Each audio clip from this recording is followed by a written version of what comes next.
Hello everyone, কেমন আছে সবাই? আশা করছি সবাই ভালো আছে। আমিও ভালো হয়ে গেলাম। তো আজকে আমি মাঠে চলে এসেছি। তার একটা কারণ হলো যে আমলক্ষীগুলো মাখা করে খাবো।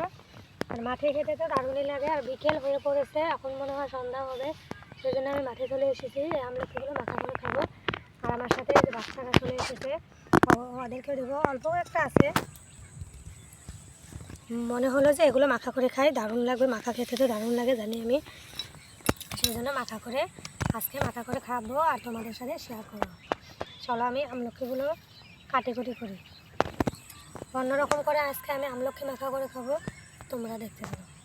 মাঠে চলে এসেছি। আমি এই যে আমলক্ষীগুলো যে রাখবো সেই বোর্ডটা আনা হয়নি, সেই জন্য হাতে রেখে রেখে কাটছি। আমি ধুয়ে নিয়ে এসেছি, চাকুটা নিয়ে এসেছি, আর ওগুলো আনতে আমার মনে নেই। জাস্ট এটাতে আমি হাত দিয়ে কেটে নেব। অনেক শক্ত আমলক্ষীগুলো, খেতেও দারুণ লাগে। আমলক্ষী কে কে খেতে পছন্দ করো কমেন্ট করো। আমি আজকে এরকম করে কাটবো আর কাটিং করবো আর মাখা করব। মাখা খেতে তো দারুণ লাগে। আমলক্ষী যে কোনো জিনিসই খেতে, আমলক্ষী একটা উপকারী জিনিস আমি জানি। সেটা মাথার চুলেরও একটা এই ওষুধ বলতে হয়। তো আমি এটা কাটিং করে নিচ্ছি। এটা দেখা যাবে না এখন, যখন লঙ্কা লবণ পড়বে এটাতে, তখনই বুঝতে পারবে যে এগুলো মাছ করে এরকম করে আমি ফাল ফাল করে কেটে দিয়েছি।